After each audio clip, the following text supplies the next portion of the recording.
ఓం శాంతి. ఓం శాంతి. ఓం శాంతి. మురళి తారీఖు 6 జూన్ 2022. సాకార్ మురళి.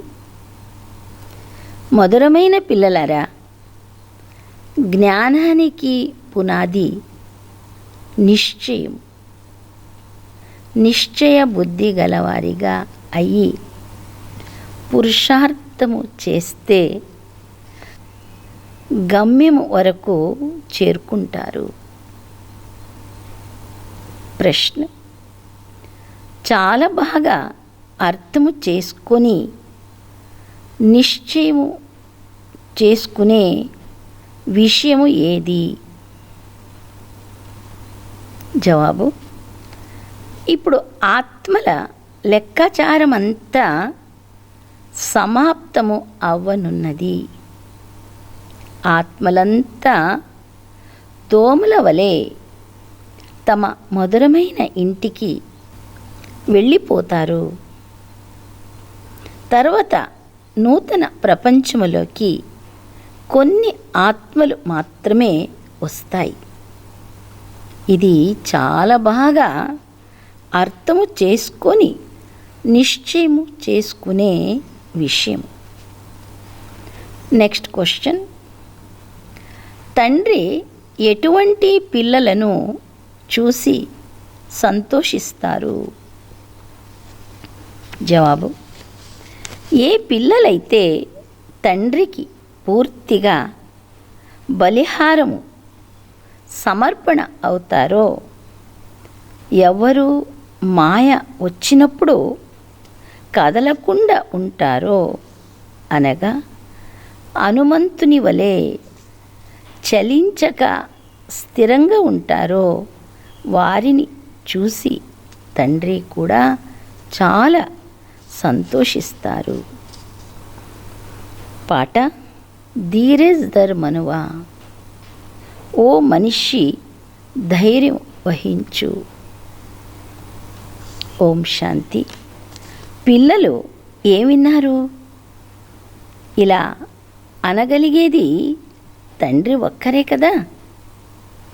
సన్యాసులు, ఉదాసులు ఎవ్వరూ ఇలా అనలేరు. పారలౌకిక అనంతమైన తండ్రి మాత్రమే పిల్లలతో అంటున్నారు. ఎందుకంటే ఆత్మలోనే మనస్సు, బుద్ధి ఉన్నాయి. ధైర్యంగా ఉండమని, ఓపిక పట్టమని ఆత్మలకు చెప్తున్నారు. ఈ అనంతమైన తండ్రి ప్రపంచమంతటికి ధైర్యము వహించమని, ఓపిక పట్టమని చెప్తున్నారని పిల్లలైన మీకు తెలుసు. సుఖశాంతుల రోజులు వస్తున్నాయి. ఇది దుఃఖధాము. దీని తర్వాత మళ్ళీ సుఖధాము వచ్చే తీరాలి. సుఖధామాన్ని ఆ తండ్రే స్థాపన చేస్తారు కదా. తండ్రియే పిల్లలకు ధైర్యము చెప్తున్నారు. మొట్టమొదట నిశ్చయం ఉండాలి కదా. బ్రహ్మముఖ వంశావళి బ్రాహ్మణులకు మాత్రమే నిశ్చయం ఉంటుంది. లేకపోతే ఇంతమంది బ్రాహ్మణులు ఎక్కడి నుండి వస్తారు? బీకెలనగా కుమారులు మరియు కుమార్తెలు.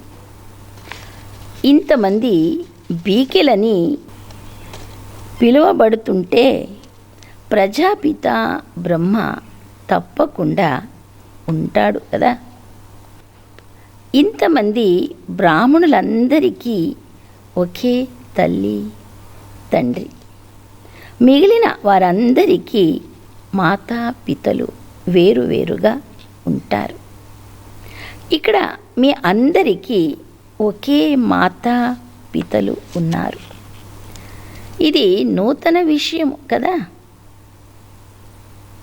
ఇంతకు ముందు మీరు బ్రాహ్మణులుగా లేరు, ఇప్పుడు మీరు బ్రాహ్మణులుగా అయ్యారు. ఆ బ్రాహ్మణులు దేహ సంబంధమైన వంశావళి వారు, మీరు ముఖ వంశావళి వారు. ప్రతి విషయములో మొట్టమొదట మాకు తెలిపించేది ఎవ్వరు అనేది నిశ్చయం ఉండాలి. స్వయం భగవంతుడే అర్థము చేయిస్తున్నారు. ఆ భగవంతుడే ఇప్పుడు కలియుగము అంతమవ్వనున్నదని, యుద్ధము అతి సమీపములో ఉందని అర్థము చేయిస్తున్నారు. యూరోప్ వాసులైన యాదవులు కూడా ఉన్నారు. వారు బాంబులు మొదలైన వాటిని నూతనంగా కల్పన చేసి కనుగొన్నారు. కడుపు నుండి ముసలము పుట్టిందని, దానితో తమ కులమును తామే నాశనం చేసుకున్నారని గాయనముంది. ఖచ్చితంగా కులమును నాశనం చేసుకుంటారు. నిజానికి అందరూ ఒకే కులము వారు. ఒకరినొకరు మేము మిమ్ములను నాశనం చేస్తామని అంటూ ఉంటారు. ఇది కరెక్ట్గా రాయబడి ఉంది. ఇప్పుడు తండ్రి అర్థము చేయిస్తున్నారు. పిల్లలు, ధైర్యము వహించండి, ఓపిక పట్టండి.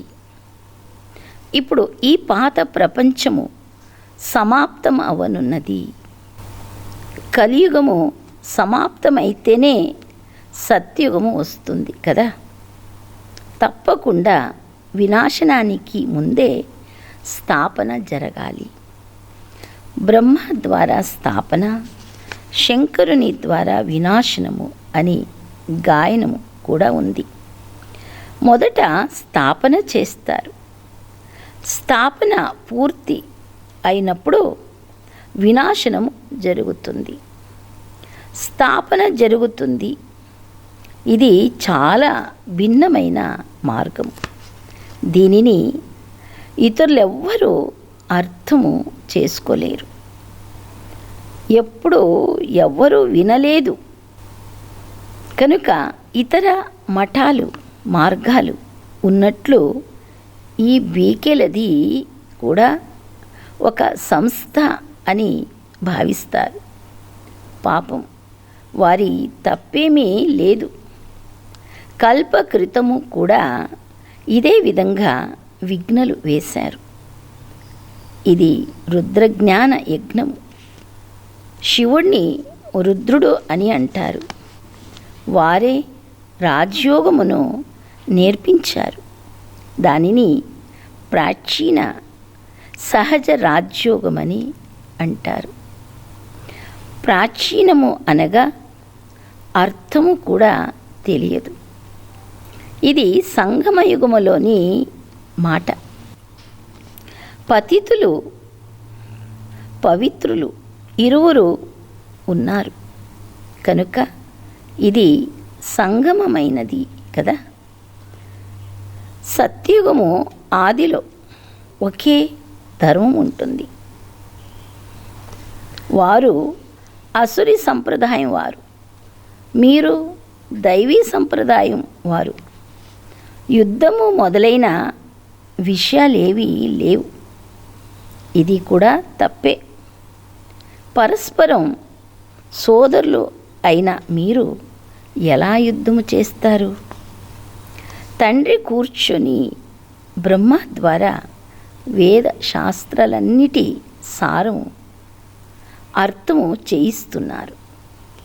వాస్తవానికి ముఖ్యమైన ధర్మాలు 4. వాటి ధర్మశాస్త్రాలు కూడా 4. అందులో మొట్టమొదటిది ఆది సనాతన దేవీ దేవతా ధర్మము. కానీ శాస్త్రము సర్వశాస్త్రమై శిరోమణి గీత. ఈ గీతనే భారతదేశము యొక్క మొట్టమొదటి ముఖ్యమైన శాస్త్రం. దాని ద్వారానే ఆది సనాతన దేవీ దేవత ధర్మము అనగా సూర్యవంశము మరియు చంద్రవంశముల వారి ధర్మము స్థాపన జరిగింది. ఈ స్థాపన సంగమ యుగములోనే తప్పకుండా జరిగి ఉంటుంది. దీనిని కుంభమేళ అని కూడా అంటారు. ఈ కుంభమేళ ఆత్మ పరమాత్మల కలయిక అని పిల్లలైన మీకు తెలుసు. ఇది మనోహరమైన కళ్యాణకారి కలయిక. కలియుగము పరివర్తన చెంది సత్యుగంగా అయ్యే తీరాలి. కావున దీనిని కళ్యాణకారి అని అంటారు. సత్యుగము నుండి త్రేతాయుగము, తర్వాత త్రేతా నుండి ద్వాపరయుగము వస్తుంది. కావున కళలు తగ్గుతూ పోతాయి. అకల్యాణము జరుగుతూనే ఉంటుంది. కావున మళ్ళీ కళ్యాణము చేయువారు తప్పకుండా కావాలి. పూర్తిగా అకల్యాణము జరిగినప్పుడు అందరి కళ్యాణము చేసేందుకు తండ్రి వస్తారు. బుద్ధితో పని తీసుకోవాలి, అనగా బుద్ధిని ఉపయోగించాలి. తండ్రి అందరి కళ్యాణము చేసేందుకే సంగమ సమయములో వస్తారు. తండ్రి సర్వుల సద్గతిదాత. సర్వులు ద్వాపరములో అయితే లేరు. సత్య త్రేతాయుగాలలో కూడా అందరూ ఉండరు. తండ్రి చివరి సమయంలోనే వస్తారు. అప్పటికి ఆత్మలన్నీ ఇక్కడకు వచ్చేస్తాయి. కావున ఆ తండ్రే వచ్చి ధైర్యము చెబుతున్నారు. పిల్లలంటున్నారు, బాబా, ఈ పాత ప్రపంచములో చాలా దుఃఖం ఉంది, త్వరగా మమ్మలను తీసుకెళ్ళండి. తండ్రి అంటున్నారు, అలా కాదు పిల్లలు, ఇది తయారైన డ్రామా. చిటికలో భ్రష్టాచారుల నుండి శ్రేష్టాచారులుగా అవ్వలేరు. నిశ్చయ బుద్ధి గలవారిగా అయ్యి పురుషార్థము చేయాలి. సెకండ్లో జీవన్ముక్తి అని అనడం కరెక్టే. కుమారుడుగా అయ్యాడు అనగా వారసత్వానికి హక్కుదారునిగా అయ్యాడు. కానీ అక్కడ కూడా నంబర్ వారు పదవులు ఉన్నాయి కదా. ఉన్నత పదవి పొందేందుకు చదువులో పురుషార్థము చేయవలసి వస్తుంది. అంతేగాని చిటకలో కర్మాతీత అవస్థ వస్తుందని కాదు. అలా జరిగితే శరీరము కూడా వదలవలసి వస్తుంది. అటువంటి నియమము లేదు. మాయతో బాగా యుద్ధము చేయాలి. యుద్ధము 8, 10, 15 సంవత్సరాలు కూడా జరుగుతూ ఉంటుందని మీకు తెలుసు.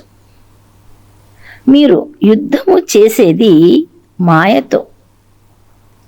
ఎంతవరకు తండ్రి ఉంటారో అంతవరకు మీ యుద్ధము జరుగుతూనే ఉంటుంది.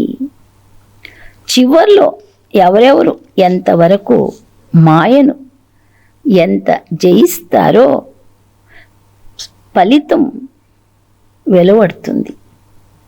కర్మాతీత స్థితికి ఎంతవరకు చేరుకున్నారో తెలుస్తుంది.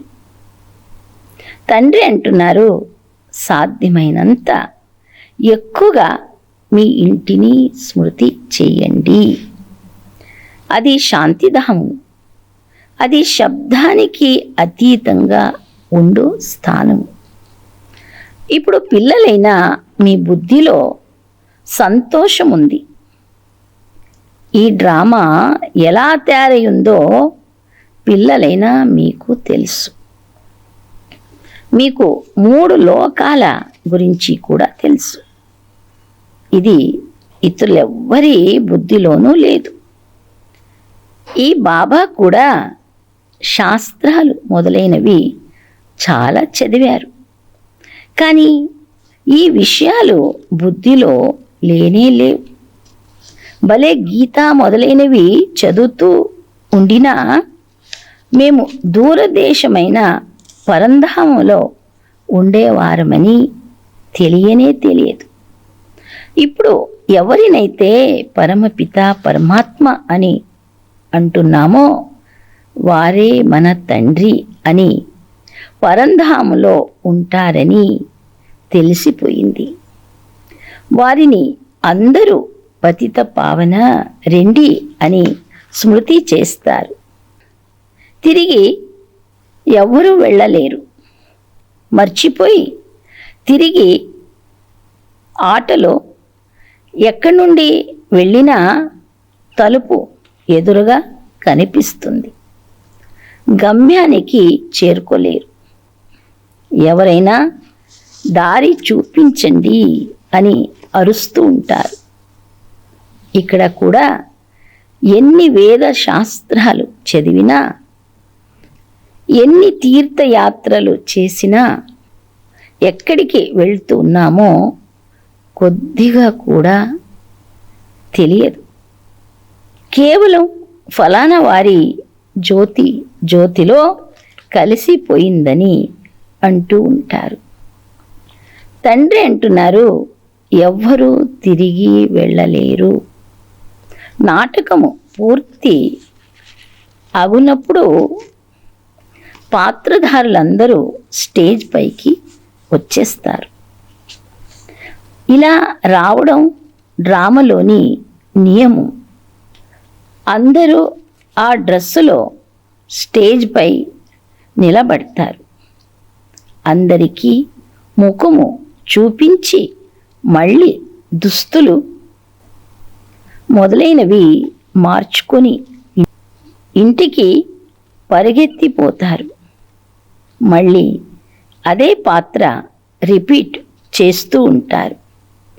ఇది అనంతమైన నాటకం. ఇప్పుడు మీరు దేహీ అభిమానులుగా అవుతారు. ఆత్మలమైన మనం ఈ శరీరాన్ని వదిలి మరొకటి తీసుకుంటామని మీకు తెలుసు. పునర్జన్మలు ఉంటాయి కదా. మనం 84 జన్మలలో 84 పేర్లు తీసుకున్నాము. ఇప్పుడు ఈ నాటకము పూర్తి అయిపోయింది. అందరూ శిథిలావస్థకు చేరుకున్నారు. ఇప్పుడు మళ్ళీ రిపీట్ అవుతుంది. ప్రపంచ చరిత్ర భూగోళము మళ్ళీ రిపీట్ అవుతుంది. ఇప్పుడు మన పాత్ర పూర్తి అవుతుందని, మళ్ళీ ఇంటికి వెళతామని మీకు తెలుసు. తండ్రి ఆజ్ఞ కూడా తక్కువైందేమీ కాదు. పతిత పావనుడైన తండ్రి కూర్చొని అర్థం చేయిస్తున్నారు. పిల్లలు, మీకు చాలా సహజమైన ఉపాయము తెలుపుతున్నాను. లేస్తూ, కూర్చుంటూ, నడుస్తూ, తిరుగుతూ మేము పాత్రధారులమని మనస్సులో ఉంచుకోవాలి. 84 జన్మలు ఇప్పుడు పూర్తి అయ్యాయి. ఇప్పుడు పుష్పాలుగా తయారు చేసేందుకు తండ్రి వచ్చారు. పతితులైన మనలను పావనంగా చేస్తున్నారు. పతితుల నుండి మనం అనేక సార్లు పావనంగా అయ్యాము, మళ్ళీ అవుతాము. చరిత్ర భూగోళము రిపీట్ అవుతుంది కదా. మొదట దేవీ దేవత ధర్మం వారే వస్తారు. ఇప్పుడు అంటూ కట్టబడుతుంది. మనం గుప్తంగా ఉన్నాము. మనం ఉత్సవాలు మొదలైనవి ఎందుకు చేస్తాము? మనలో జ్ఞానం ఉంది, ఖుషి కూడా ఆంతరికములో ఉంటుంది. మన దేవి దేవత ధర్మము అనగా ఆ వృక్షపు ఆకులన్నీ ధర్మభ్రష్టము, కర్మభ్రష్టమైపోయాయి. ఇదే భారతీయుల ధర్మము, కర్మము శ్రేష్టంగా ఉండేవి. మాయ ఎప్పుడో మనచే పాపము చేయించేది కాదు. అది పుణ్యాత్ముల ప్రపంచంగా ఉండేది. అక్కడ రావణుడు ఉండనే ఉండడు. అక్కడ కర్మలన్నీ అకర్మలుగా అవుతాయి. మళ్ళీ రావణ రాజ్యములో కర్మలు వికర్మలుగా అవడం మొదలవుతుంది. అచ్చట అయితే వికర్మలు జరగనే జరగవు. భ్రష్టాచారులు ఉండనే ఉండరు. పిల్లలైన మీరు యోగ బలముతో శ్రీమతమును అనుసరించి విశ్వానికి యజమానులుగా అవుతారు. బాహుబలముతో ఎవ్వరూ విశ్వానికి యజమానులుగా అవ్వలేరు. క్రైస్తవులు పరస్పరం కలిస్తే విశ్వానికి యజమానులుగా అవుతారని మీకు తెలుసు. కానీ డ్రామాలో అటువంటి పాత్ర లేనే లేదు. రెండు పిల్లులు కొట్లాడితే మధ్యలో వెన్నను కోతి తినేసిందని చూపిస్తారు. కృష్ణుడి నోటిలో వెన్న ఉన్నట్లు సాక్షాత్కారము కూడా అవుతుంది. ఇది సృష్టిలోని రాజ్యమనే వెన్న. ఇది కృష్ణునికి లభిస్తుంది. పోతే యుద్ధము ముసలంలో మరియు కౌరవులది. అది మీరు చూస్తున్నారు, జరుగుతూ ఉంది. ఫలానా చోట ఇంత గొప్ప హింస జరిగిందని వార్తాపత్రికలలో చదువుతూ ఉంటారు. ఆ హింసలో ఎవరో ఒకరు మరొకరిని చంపుకుంటూ ఉంటారు. భారతదేశంలో అయితే మొట్టమొదట ఒకే ధర్మం ఉండేది. తర్వాత రెండవ ధర్మము వారి రాజ్యము ఎలా వచ్చింది? క్రైస్తవులు శక్తివంతంగా ఉన్నప్పుడు వారు రాజ్యపాలన చేశారు. ఇప్పుడు వాస్తవానికి ఈ ప్రపంచమంతటా రావణుడు ఆక్రమించుకున్నాడు. ఇది గుప్తమైన విషయము. శాస్త్రాలలో ఈ విషయము లేనే లేదు. తండ్రి అర్థము చేయిస్తున్నారు. ఈ వికారము అర్ధకల్పము నుండి దాని శత్రువు. దాని ద్వారా మీరు ఆది మధ్య అంత్యములు దుఃఖము పొందుతారు. సన్యాసులు కూడా సుఖము కాకిరెట్టుకు సమానమని అంటారు. స్వర్గములో సదా సుఖమే సుఖం ఉంటుందని వారికి తెలియదు. భారతవాసులకైతే ఈ విషయము తెలుసు. అందుకే ఎవరైనా మరణిస్తే స్వర్గస్థులయ్యారని అంటారు. స్వర్గానికి ఎంతో మహిమ ఉంది. అందువలన ఇది ఒక ఆట. కానీ ఎవరితోనైనా మీరు నరకవాసులుగా అయిపోయారని అంటే కోపడతారు. ఇది ఎంతో ఆశ్చర్యకరమైన విషయం. నోటితో స్వర్గస్థులయ్యారని అంటే తప్పకుండా నరకము నుండి వెళ్ళారనే కదా అర్థము. మళ్ళీ మీరు వారిని పిలిచి నరకములోని పదార్థాలను ఎందుకు తినిపిస్తారు? స్వర్గములో వారికి చాలా మంచి మంచి వైభవాలు లభిస్తాయి కదా. అనగా మీకు నిశ్చయము లేదనే అర్థం కదా. అక్కడ ఏమేమి ఉంటాయో పిల్లలందరూ అన్నీ చూశారు. నరకములో ఏమేం చేస్తూ ఉన్నారో మీరు చూస్తున్నారు. పిల్లలు తండ్రిని చంపేందుకు కూడా వెనకాడరు. స్త్రీ ఎవరినైనా ప్రేమించి వారిపై మనసు పెడితే భర్తను కూడా చంపేస్తుంది. భారతదేశంపై ఒక పాట తయారు చేయబడింది. ఒకవైపు ఈనాటి మనిషికి ఏమైపోయింది అని పాడతారు. మరోవైపు మా భారతదేశము అన్ని దేశాల కంటే ఉత్తమమైన బంగారు దేశమని కూడా అంటారు. అరే, భారతదేశము అన్ని దేశాల కంటే బాగుండేది. కానీ ఇప్పుడు అలా లేదు. ఇప్పుడు నిరుపేదగా ఉంది. ఎవ్వరికీ రక్షణ లేదు. మనము కూడా ఆసురి సంప్రదాయస్తులుగా ఉండేవారము. ఇప్పుడు బాబా మనలను ఈశ్వర్య సంప్రదాయానికి చెందిన వారిగా చేసేందుకు పురుషార్థము చేయిస్తున్నారు. ఇది కొత్త విషయము కాదు. కల్పము యొక్క సంగమ సమయములో మనం మళ్ళీ మన వారసత్వాన్ని తీసుకుంటాము. తండ్రి వారసత్వముని ఇచ్చేందుకు వస్తారు. మాయ మళ్ళీ శాపమిస్తుంది. అది ఎంతో శక్తివంతమైనది. తండ్రి అంటున్నారు, ఓ మాయా, నువ్వు ఎంత శక్తివంతమైనావు.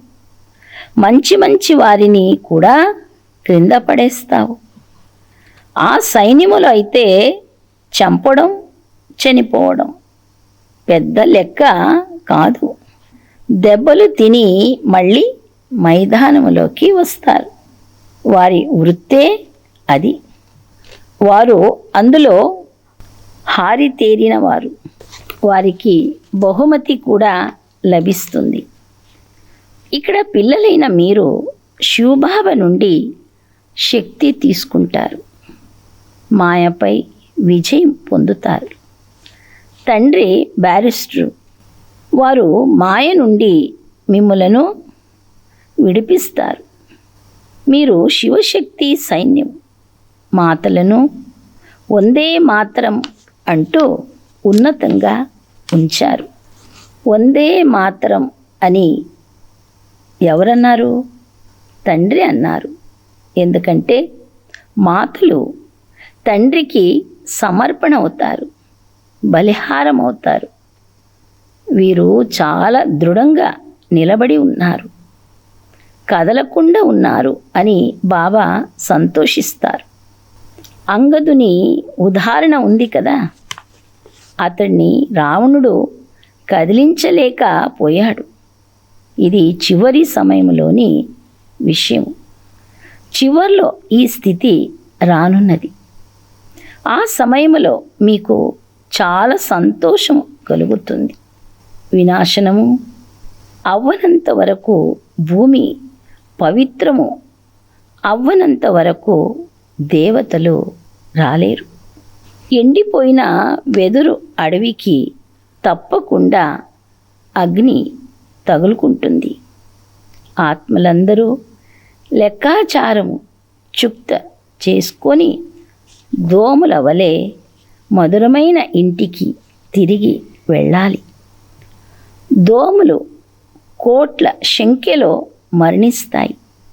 అందుకే రాముడు పోయాడు, రావణుడు పోయాడు అని పాడతారు. అందరూ తిరిగి వెళ్ళవలసిందే కదా. మళ్ళీ మీరు నూతన ప్రపంచములోకి వస్తారు. అక్కడ చాలా కొద్ది మంది మాత్రమే ఉంటారు. ఇది అర్థము చేసుకొని నిశ్చయం చేసుకునే విషయం. ఈ జ్ఞానమును బాబా మాత్రమే ఇవ్వగలరు.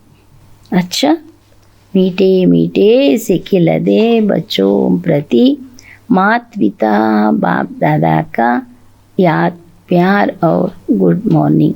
रूहानी बाप की रूहानी बच्चों को नमस्ते. हम रूहानी बच्चों की रूहानी बाप दादा को याद प्यार और गुड मॉर्निंग. నమస్తే నమస్తే. ధారణ కొరకు ముఖ్య సారం. మొదటి పాయింట్, లేస్తూ కూర్చుంటూ నడుస్తూ స్వయాన్ని పాత్రధారినని భావించాలి. నేను 84 జన్మల పాత్ర పూర్తి చేశాను, ఇప్పుడు ఇంటికి వెళ్ళాలని మనస్సులో ఉండాలి. దేహీ అభిమానులుగా అయ్యి ఉండాలి. నెక్స్ట్ పాయింట్, నిశ్చయ బుద్ధి కలిగి ముళ్ళ నుండి పుష్పాలుగా తయారయ్యే పురుషార్థము చేయాలి. మాయతో యుద్ధము చేసి విజయం పొంది కర్మాతీతులుగా అవ్వాలి. వీలైనంత ఎక్కువగా మన ఇంటిని స్మృతి చేయాలి. వరదానము, తేలిక స్థితి ద్వారా ప్రతి కార్యాన్ని లైట్గా చేసే బాప్ సమాన్ న్యారే ప్యారే భవ. వివరణ, ఆత్మ యొక్క సూక్ష్మ శక్తులైన మనసు, బుద్ధి, సంస్కారము మూడింటిలో తేలికగా అనుభవం చేయాలి. ఇదే తండ్రి సమానము న్యారా ప్యారగా అవ్వడం.